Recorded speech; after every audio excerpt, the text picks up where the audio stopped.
Cauliflower pepper fry எப்படி பண்ணலான்னு பார்க்கணும். நான் சுடு தண்ணியில் மஞ்சள் போட்டு ஒரு 2 நிமிஷம் இதை காலிஃப்ளவரை கழுவி எடுத்தாச்சு, கொதிக்க வச்சு எடுத்துருக்கிறேன். இப்போ எண்ணெய் காஞ்சிருக்குது. ஒரு தக்காளி, 2 வெங்காயம், கொஞ்சம் கருவேப்பிலை எடுத்து வச்சுருக்கிறேன். எண்ணெய் காஞ்சிடுச்சு. சோம்பு போட்டுக்குவோம். ஒரு 1/2 ஸ்பூன் சோம்பு, கொஞ்சம் சீரகம். நல்லா பொரிஞ்சிருக்கு. இப்போ நம்ம கட் பண்ணி வச்ச வெங்காயம் போட்டுக்குவோம். இந்த வெங்காயம் பார்த்திங்கன்னா நல்லா வதங்கி வரணும்.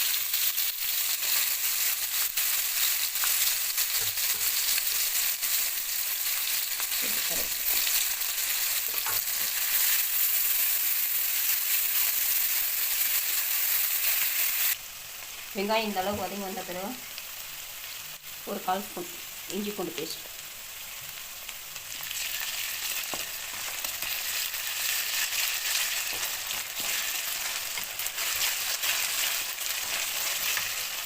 இதில் வதங்கி வந்துச்சு. இப்போ கட் பண்ணி வச்ச ஒரு தக்காளி,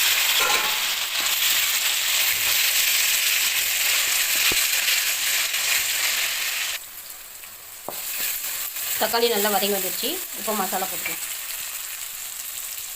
1/2 ஸ்பூன் தனி மிளகாய்த்தூள், 2 ஸ்பூன் தனியாத்தூள். இது நல்லா அந்த கொச்சி பதத்துக்கு வரணும். நம்மளோட கொச்சி பதத்துக்கு நல்லா வதங்கி இதுக்கு தேவையான அளவுக்கு தண்ணி ஊற்றிக்கலாம். ஒரு 1/2 ஸ்பூன் உப்பு.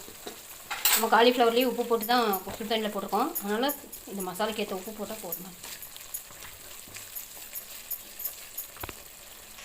பார்த்திங்கன்னா தெரியும், எண்ணெய் பிரிஞ்சு நல்லா வந்துருக்குது. இப்போ இந்த காலிஃப்ளவர் போட்டுக்கலாம். க்ளீன் பண்ண காலிஃப்ளவர் பார்த்திங்களா எவ்வளோ கலர்ஃபுல்லாக இருக்குது. இப்போ இந்த காலிஃப்ளவர் வேகிற அளவுக்கு தண்ணி ஊற்றிக்கலாம். நல்லா வெந்து வரட்டும்.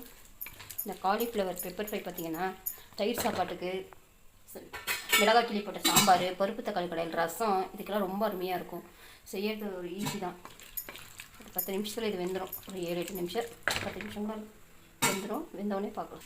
இந்த காலிஃப்ளவர் ஃப்ரைக்கு, பெப்பர் ஃப்ரைக்கு ஒரு தேங்காய் பேஸ்ட் அரைச்சிக்கலாம். இப்போ பார்த்தீங்கன்னா காலிஃப்ளவர் நல்லா வெந்து வந்திருக்கு. இப்போ நம்ம அரைச்சி வச்ச ஒரு 2 சில்லு தேங்காய் அது போய் பேஸ்ட் போட்டுக்குவோம்.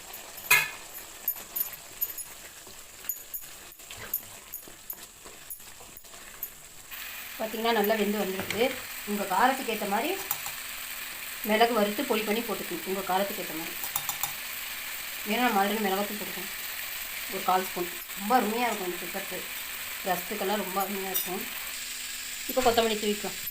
கொத்தமல்லி தூவி இறக்கிக்கலாம். சூப்பரான காலிஃப்ளவர் பெப்பர் ஃப்ரை ரெடி ஆகிடுச்சு. நீங்களும் இதே மெத்தடில் செஞ்சு பாருங்கள். ரொம்ப அருமையாக இருக்கும். லைக் பண்ணுங்கள், ஷேர் பண்ணுங்கள், கமெண்ட் பண்ணுங்கள். ஓகே, பாய். மறக்காமல் சப்ஸ்கிரைப் பண்ணுங்கள்.